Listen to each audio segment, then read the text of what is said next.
Sean todos bienvenidos a una nueva edición de Historias Innecesarias. Marihuana, porro, faso, charuto, caño, cohete, dedo de mono, rama, verde, cañito, cañazo, finito, fino y mil formas más de referirnos a la marihuana, propiamente dicho. Hoy vamos a conocer su historia, qué la llevó a estar prohibida y cuál es la situación actual en el país de este tema. Antes de empezar, me gustaría aclarar que esto no es apología en absoluto, es simplemente parte de la historia. Vamos a conocerla.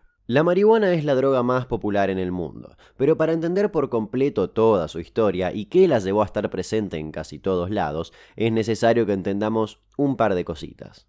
En climas templados, cerca de Oriente Medio, se descubrió una planta que en el 1753 Carl Linnaeus, el botánico sueco que creó el sistema actual de clasificación de organismos, nombró como Cannabis sativa. Estas plantas crecían en altura y tenían hojas delgadas. Más tarde, una variedad hallada en las frías cumbres de la India fue llamada Cannabis indica, con hojas más gruesas y oscuras. Y por último, tenemos a la Cannabis ruderalis, una planta más pequeña que se encuentra cerca de Rusia. Linnaeus notó algo inusual en el cannabis que la diferenciaba de otras plantas. La mayoría de las plantas tienen flores con partes de macho y de hembra, pero el cannabis tiene plantas que producen solo semillas y otras que producen solo polen. Es decir, hay plantas macho y plantas hembra. Aisló a la planta hembra junto a la ventana y lo que pasó lo alucinó. Escribió que fue un espectáculo ver florecer una planta hembra no fecundada. La hembra produce grandes y llamativas flores que, en pocas palabras, es lo que se fuma. La flor tiene resina y psicoactivos, las hojas y el tallo también, pero no tantos. El químico psicoactivo principal que tiene la marihuana se llama THC. Este es el químico que sencillamente te da el efecto. El segundo químico se llama CBD y es el que reduce la ansiedad. Pero el cannabis tiene más de 100 compuestos que afectan al cuerpo, llamados cannabinoides. Hace décadas, científicos descubrieron que producimos muchos de estos químicos naturalmente y tenemos receptores dispersos por todo el cuerpo. No solo nosotros, todos los animales, menos los insectos. Cada planta tiene más de 400 componentes que hacen que cada variedad de planta sea única, cada una con su propio efecto, y de ahí que haya tantas especies, o mejor dicho, genéticas o cepas, con más olor, distinto color, más relajante, más euforizante, con gusto a limón, a naranja, violetas, azules, etcétera, etcétera, etcétera. Hay para todos los gustos. Pero ¿dónde surge todo esto? Ahora sí, hagamos un poco de historia. El cannabis se empezó a plantar en Asia Central hace 12.000 años. Se encontró resina psicoactiva de una planta de cannabis en una tumba y ese es el registro más viejo de cannabis usado como droga. Hay un escrito del emperador chino Zheng Nung en el 2727 a.C., donde desea usar el cannabis para aliviar el reuma, la gota, la malaria y para concentrarse. En la India se usaba en rituales para hacer bhang, una infusión para liberar tensiones. Se cree que la planta en sí llegó a Europa en el año 500 a.C.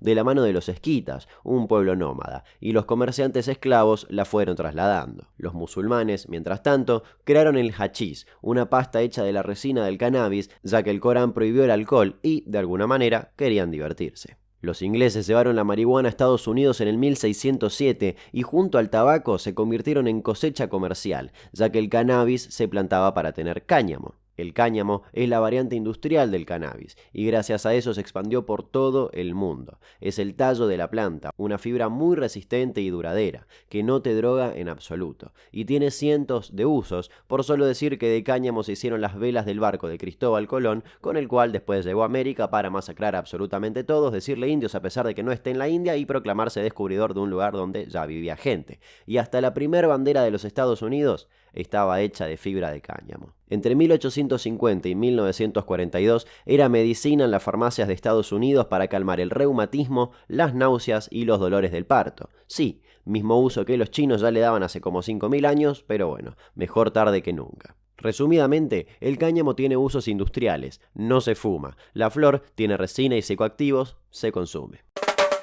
En nuestro país, en el 1800, cuando Belgrano regresó de España, quedó impactado por la desigualdad social y el pensamiento generalizado entre la gente de que trabajar la tierra era algo indigno. E intentó hacer lo que vio en Europa, cultivar cáñamo en todo el suelo argentino para fabricar con su fibra telas para uso doméstico y para la navegación. En esta época no existía el concepto de droga, no había restricciones para el uso de la planta de cannabis. Se fumaba, se usaba como medicina y se sembraba en los campos por su utilidad industrial y era clave en la economía de Europa y de Asia. Incluso Belgrano escribió: esta rama de comercio algún día será una de las más interesantes de este país.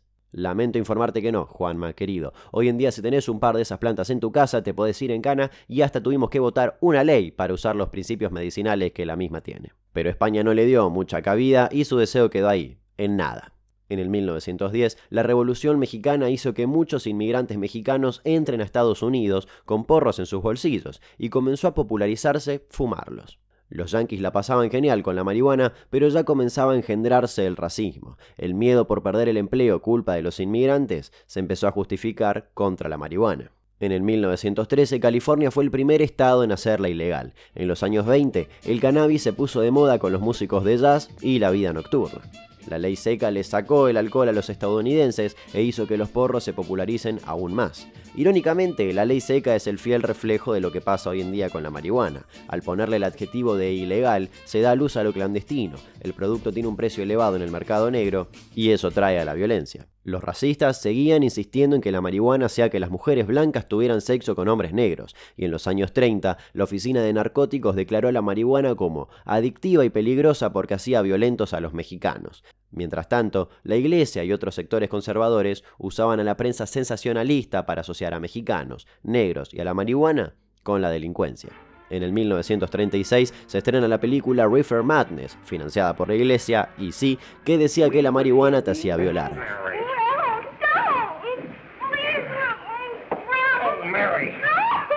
Enloquecer.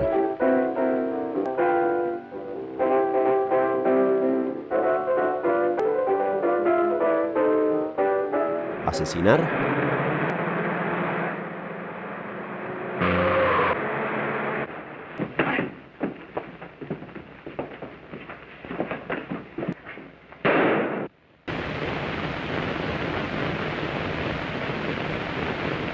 Y suicidarte.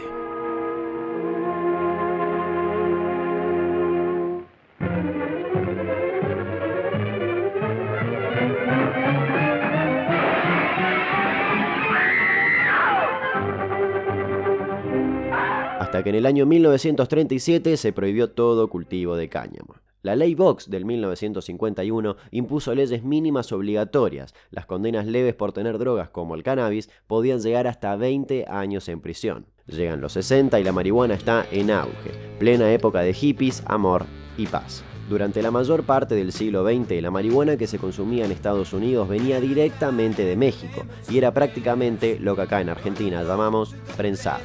Paréntesis, el prensado es la marihuana barata que se consigue mediante el narcotráfico. Un ladrillo pegajoso con un olor particular que es una mezcla entre hojas, tallos, semillas y quizás, si tenés suerte, un toque de flores. Todo eso se compacta, se prensa, de ahí el nombre prensado, y se le añaden cientos de químicos para hacer que eso se conserve hasta que llegue a destino y principalmente para que los perros no lo detecten en las fronteras. Entre esos ingredientes de más que podemos encontrar en el prensado están neopren, alquitrán, petróleo, betún para zapatos, excremento humano y o animal, insectos, orina y mucho más. Tiene un efecto mucho más pesado y no se ve nada atractivo. Y por otro lado tenemos las flores.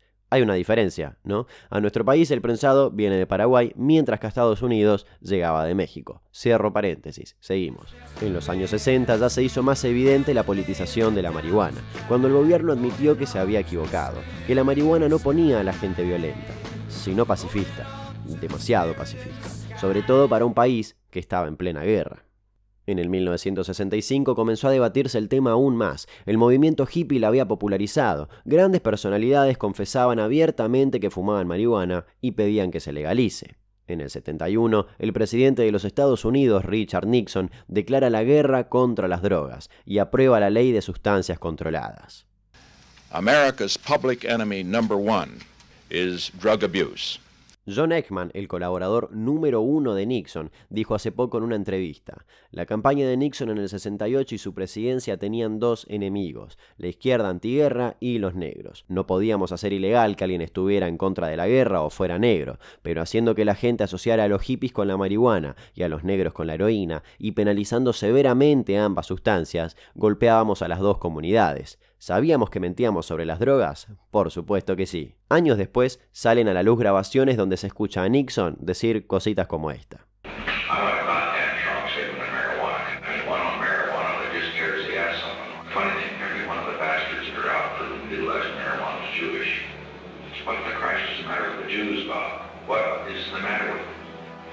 by God, we are going to get the marijuana thing. Para esta época la medicina hacía grandes avances y se encontraban tratamientos puntuales para dolencias que antes se trataban con cannabis. Por ese motivo el uso recreacional del porro pasó al frente y comenzó a opacar el medicinal, pero eso no quitaba que se podía seguir utilizando con esos fines. En ese momento Estados Unidos, jugando a esta guerra contra las drogas, coloca a la marihuana en la lista de sustancias más controladas del mundo. Esta lista está reservada para sustancias que no tienen ningún uso medicinal aceptado actualmente, algo bastante irónico, ya que como vimos, se empezó usando como medicina. Nixon solicitó un informe donde se detallen los peligros de la marihuana, pero obtuvo lo contrario. Los autores del informe salieron en televisión nacional diciendo que el consumo ocasional no generaba daños, pero Nixon, no contento, redobló la apuesta e implementó condenas más severas para castigar el consumo.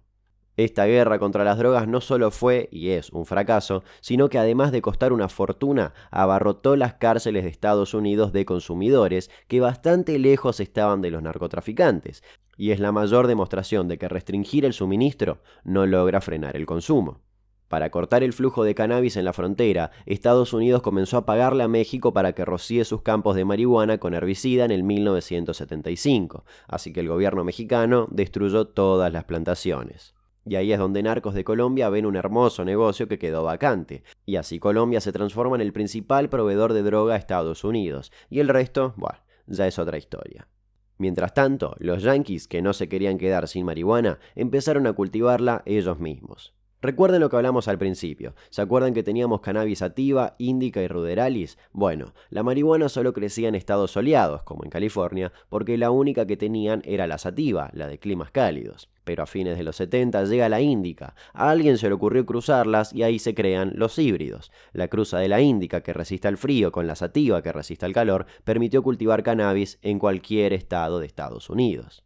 Pero ahora el presidente era Ronald Reagan y comenzó a usar aviones espía para buscar plantaciones de marihuana desde el aire. Pero los yanquis se resistían a quedarse sin marihuana y se dieron cuenta que el tamaño más chico de la índica les permitía tenerlas adentro de su casa. Se cruzaron esos híbridos con la ruderalis y eso permitió que la planta florezca mucho más temprano. Ya no era necesario tener una planta de 3 metros en tu patio para poder fumarte unos porros, podías tener una maceta dentro de tu casa y no tardaba más de 12 semanas en florecer. Más tarde se descubrió que cortando plantas hembras sin fecundar, podías plantar y básicamente clonar una planta y tener otra genéticamente idéntica, salteando la polinización. Como estas plantas están separadas de las plantas macho, la hembra continúa generando más y más resina, intentando atraer el polen para hacer semillas. A más resina, mayor efecto. ¿Y se acuerdan que hablamos del THC y el CBD? Que el THC era lo que te daba el efecto mientras que el CBD te relajaba. Bueno, mientras más resina, más THC. Mientras más THC, menos CBD. Y si tenés poca tolerancia al cannabis y fumás una variedad con mucha resina, es más probable que tengas lo que conocemos como mal viaje, que es cuando te da un efecto malo, ansiedad, paranoia, etc. Cada persona tiene su límite de tolerancia, como con el alcohol o hasta con el chocolate. No existe la sobredosis de marihuana, nadie murió por consumir marihuana, pero sí existe esa intoxicación que en el peor de los casos te va a durar varias horas. Y es mucho más probable pasarte ese límite de tolerancia cuando la marihuana es consumida en algún comestible. Hoy en día la marihuana se vende sativa o índica. La sativa da una sensación más energética, la índica más relajante. Pero por la cantidad de cruzas que hubo y hay, la apariencia de la planta no es algo fiel a seguir para saber qué efecto nos dará. Antes, hoja ancha era índica, hoja delgada era sativa, pero hoy en día se han cruzado tanto las variedades que eso no siempre es así. Y como no hay muestras genéticas de índica o sativa puras, no se puede hacer una comparación genética. Normalmente la etiqueta de estas variedades es algo subjetiva, en base a la experiencia de quien la está fumando y la etiqueta. Lo ideal sería tenerla catalogada como los vinos, saber qué efecto queremos y en base a eso saber qué plantar, fumar o comprar. Pero eso no se puede, y no se puede porque no hay una regularización total, y para tener esa regularización es necesario que la marihuana sea legal. Exactamente lo mismo pasa con su estudio. Es difícil estudiarla medicinalmente por su condición de droga ilegal. Es complicado saber los beneficios y, por supuesto, las contras. Retomando con la historia, en los 80 los músicos de reggae y hip hop terminaron de darle impulso a la planta y la gente comenzó a ver que no era la planta asesina que el gobierno les había vendido hace unos años. En el 96, irónicamente, el primer estado que la había ilegalizado, California, la legaliza. Lentamente otros estados y otros países comenzaron a replicar esto. Uruguay se convirtió en el primer país del mundo en tener un mercado regulado de cannabis, desde la producción hasta la comercialización. Todo es controlado por el Estado. Canadá tiene leyes parecidas, y en Estados Unidos ya son 8 los estados donde está regulada la producción y el consumo, aunque ya son casi 30 los estados donde está legalizado específicamente el uso medicinal. Portugal fue un poquito más allá y despenalizó el consumo de todas las drogas, incluyendo el cannabis. En Argentina, el consumo de marihuana está regido por la Ley 23.373, que penaliza la tenencia y el tráfico, pero distintos fallos de la justicia habilitaron, en algunos casos, la despenalización de la tenencia de marihuana para consumo personal. Si te interesa esto, te recomiendo googlear el fallo Arriola. Es decir, se autoriza el consumo pero se penaliza el cultivo. Podés fumar en un ámbito privado, pero no podés cultivar, comprar ni tenerla. Básicamente te debería caer del cielo un porro prendido y justo tenías la boca abierta y justo entró en tu boca y justo inhalaste y justo lo fumaste. En nuestro país también está aprobado su uso medicinal, pero la normativa aún no está reglamentada, aunque ya hay algunos centros de producción habilitados en algunas provincias. Mientras tanto, se sigue hablando de golpe al narcotráfico cuando agarran a 3 chicos fumando un porro en una plaza. Ojo, por supuesto que el consumo de marihuana, como de cualquier otro tipo de droga, hace mal. Como también hace mal ir en moto sin casco, en auto sin cinturón, tomar sol a las 2 de la tarde, bajarte 5 botellas de vino en el asado familiar, fumar un atado de cigarrillos diarios, tener sexo sin preservativo y comer muchas hamburguesas llenas de grasa y con panceta frita. Todo humo caliente que estemos metiendo en nuestros pulmones es malo, y si la fumás de muy joven, cuando todavía te estás desarrollando, te puede impedir el correcto desarrollo de la capacidad cognitiva. Derivados del THC se pueden conseguir en farmacias de muchos países y sirven para disminuir las náuseas y vómitos que causan el HIV, el cáncer y los tratamientos contra esas enfermedades. También es recetado para aumentar el apetito. Recientemente, la Sociedad Americana del Cáncer lanzó un comunicado apoyando la necesidad de más investigación científica sobre los cannabinoides para pacientes con cáncer. También se encuentra bajo investigación los posibles efectos del CBD para disminuir los síntomas de la esquizofrenia. En la actualidad, se cree que el THC parece tener el efecto contrario, es decir, que aumenta los síntomas de la patología. Pero el CBD tiene increíbles beneficios contra la epilepsia, Alzheimer, Parkinson y demás enfermedades neurológicas. Pero, como mencioné antes, al estar clasificada como sustancia controlada dentro de la lista de la Administración de Drogas de Estados Unidos, eso impone numerosos controles a los científicos a la hora de estudiar la planta. Según varios estudios, la droga que más causa daño a uno mismo y ajenos es el alcohol. Por debajo de este tenemos 3 drogas duras: la heroína, el crack y la cocaína. Debajo de la cocaína, el tabaco. Después, las anfetaminas y en octavo puesto, la marihuana. Insisto, no estoy diciendo que sea una maravilla y mucho menos recomendando a la gente que fume marihuana, pero el punto es, quien quiere probar una droga, lo hace. La ilegalización no evita eso y ya está más que demostrado. Regulando el consumo y dejando de criminalizar a quien, como quien se toma una copa de vino antes de dormir, se fuma un porro, se combate de verdad el narcotráfico y se evita que una persona que quiere consumir se tenga que exponer al peligro de, en pocas palabras, ir a comprar drogas a un lugar bastante turbio para terminar fumando algo que ni siquiera sabe qué es y qué tiene. Pero por supuesto que no todo es tan fácil. Entran en juego muchas preguntas. ¿Qué lleva a una persona a consumir? ¿Tiene respaldo esa persona si el consumo ya pasa a ser problemático? ¿Se informa a los jóvenes sobre qué es lo que consumen o solamente se les dice no, eso está prohibido y nada más? ¿Se les dice por qué está prohibido? ¿Quién fuma? ¿Fuma por diversión o para abstraerse de algo en particular?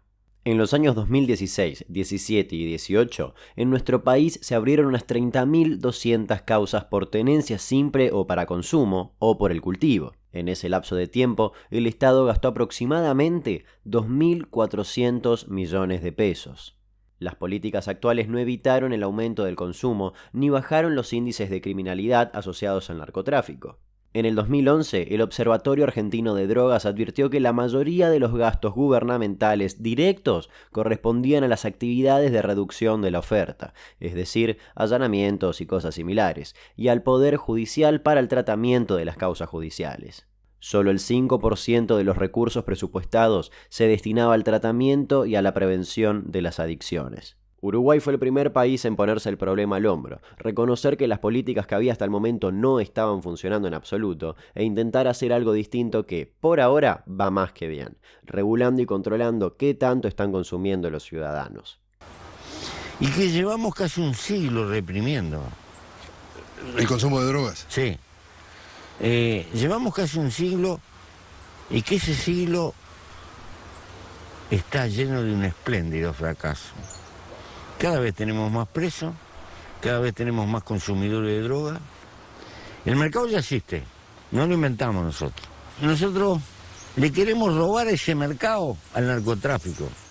¿Seguirá Argentina ese camino o seguiremos beneficiando al narcotráfico? Espero que les haya gustado esta nueva edición de Historias Innecesarias. Nos reencontramos el domingo que viene. Por supuesto que nos reencontramos el domingo que viene. Hasta luego.